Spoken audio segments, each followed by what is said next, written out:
Is James Gunn's take on Superman more Man of Steel or Man of Feel? This new version provides more humanity than some previous iterations, but does it work? Set in a world already familiar with metahumans, Superman must navigate the tension between his Kryptonian heritage and his human upbringing.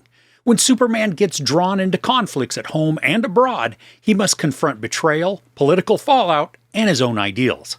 As his actions are questioned, Lex Luthor has the chance to get the Man of Steel out of the way for good. The beginning of the film is rather choppy. Now, I do like that we don't spend time on the whole backstory to Superman. We're caught up to current events within about a minute of the story starting, just thanks to some written clues that are displayed on the screen. But after that, because we're thrust into the story mid-sequence, it took me a few beats to connect with the pacing as well as the characters. David Corenswet is fantastic in the lead role. Now, I appreciate that we don't get much time with him as Clark Kent. Instead, getting to watch the effect of Superman's actions on the world and then how the world's perspective is affected. And the lack of resolve of the public, who is just so easily swayed by media or talking heads, is a very poignant portion of the storytelling, showing how wishy-washy perceptions can be and the chaos that then ensues from that. Now, Corenswet also displays a tremendous amount of vulnerability within the character. Despite being pretty much the indestructible Man of Steel, he is full of empathy and compassion, showcasing what his true strength is through his desire to do good for all, not just those who support him or who can benefit him in some manner. Now, there is a spectacular scene between Clark and his dad that reinforces all of this, and I'm going to hit that up in just a minute. I felt like Rachel Brosnahan's Lois Lane isn't relegated to some damsel in distress supportive role, instead taking on a portion of the lead and helping to guide an arc that is essential for the larger story.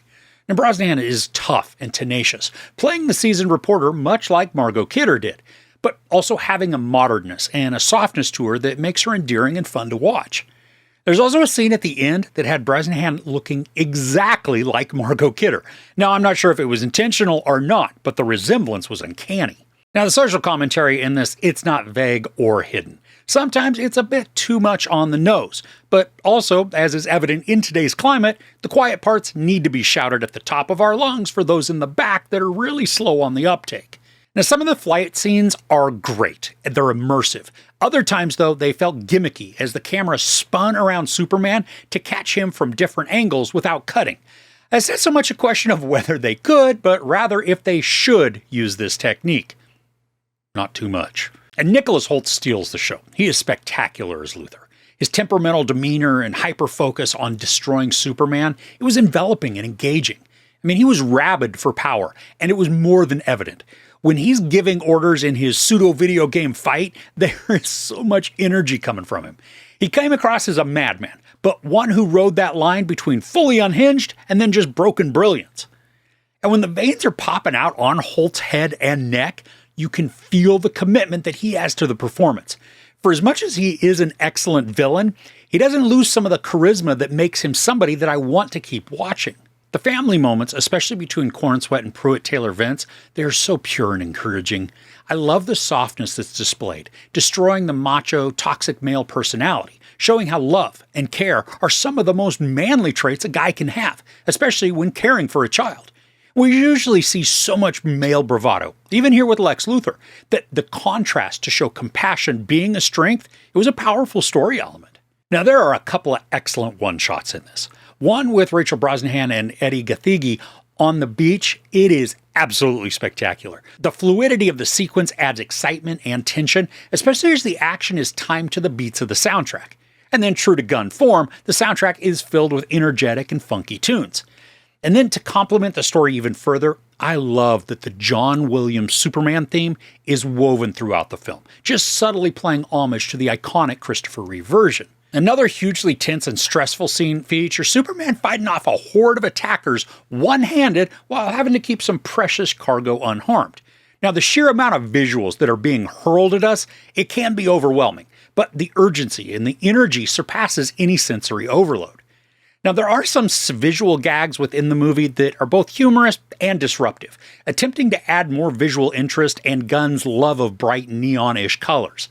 I mean, these are mainly happening in the background, so their addition is not necessary. And as long as they only occur in the periphery, they're not detrimental to the progression. But sometimes the dialogue stops down to allow characters to dwell on some random thing that's happening off in the distance, and that disrupts the pace. Now, I like the inclusion of so many Gunn regulars, but sometimes the lack of context made certain characters feel more like accessories that were just added so that they could make a future appearance in a DC film. Nathan Fillion's Green Lantern guy, he was tremendous with his horrendous haircut and self-absorbed snarky demeanor. I didn't feel as though he was a stranger, even though there's not much development on him. But Isabella Merced, as Hawkgirl, had zero background. Now, maybe she's included for comic fans, but as somebody with limited knowledge of the characters, I'm clueless about why she screeches as she flies, and then where do her wings come from? Is she a mutant and they spring out of her back, or are they just kind of part of her outfit? Now, while these aren't massively important in the overall story, when characters are brought in and they're meant to have some storytelling impact, it is nice to have an understanding of who and what they are. Now, I feel that we did get some of that with Eddie Gathegi's Mr. Terrific, which is an awesome and cringy character name. Now, I don't know anything about him, other than he is wickedly intelligent. His smarts help support Superman and then the rest of the Justice Gang. But he also becomes an integral part of the story. So to still have him shrouded in some vagueness, it kind of bothered me. There are also some very minor characters who are inserted where the camera gives way more focus to them than the role calls for. Most notably is Michaela Hoover. She brought nothing to the narrative, but the camera lingers on her multiple times for really no good reason. With all that being said, there are a few inclusions that work to add a ton of heart to the storytelling. Anthony Kerrigan as Metamorpho doesn't have any background, but for what he brings to the table, the character doesn't need it at this point. While his type of dynamic is kind of simplistic and it's rote within a superhero story, creating just the impetus for Superman to accomplish something, the extended scenes that we get with Metamorpho are anxious but also charming. And Krypto is also a fun addition. I mean, creating laughs and endearing chaos that's made even more hilarious through Cornsweat's reactions. The dry delivery that he gives is relatable, especially for anybody who's ever had a puppy or a pet who has some selective obedience. I like that he's also just not used as a cute animal companion, but does become useful within the storytelling. Now, most times he is comedic relief, but some scenes are enhanced through Krypto's presence. And there's this fine line between using the dog as a crutch to provide conveniences and having him as an integral addition. While he's mainly in the essential area, there are times his inclusion comes across as a distraction. The biggest shortcoming of the movie is the overstuffed plot. There's an international conflict introduced, and while a very small portion is helpful for a character development moment, the larger focus at the end of the film takes away from the Superman story and then works more to establish a forthcoming Justice Gang movie. This whole tangent, it's extra, and it doesn't complement the narrative in a way that makes it feel essential. The arc adds a lot of time, but little payoff, with the threads leading up to this secondary climax just simply adding convolutions and fluff. So overall, this latest iteration of Superman starts wobbly and choppy before gaining traction and confidently moving forward in the plot. Thanks to Gunn's loyalty or insistence on including his large group of friends, the story becomes bloated and sometimes distracting. Cornsweat's portrayal is strong and compassionate, giving us a hero who is both relatable and admirable. Brosnahan compliments while adding a characteristically jaded worldview to her seasoned reporter character. Nicholas Hoult is the absolute standout, stealing scenes with his extreme bravado and overblown machismo, feigning altruism all while scheming to gain ultimate power. Filming techniques are unique, but also jarring, moving us away from an immersive perspective and closer to a carnival ride. The mix of heart and humor ultimately works, crafting a modern-minded metahuman who feels connected with the current culture. There is also a mid and a post-credit scene, so if you care about those, stick around. The latter, it's not important, so weigh that option as you will. There's no sex or nudity, some profanity, and then a bunch of violence. I give Superman 4 out of 5 couches. What villain do you want to see Superman take on in a future film? Let me know in the comments below.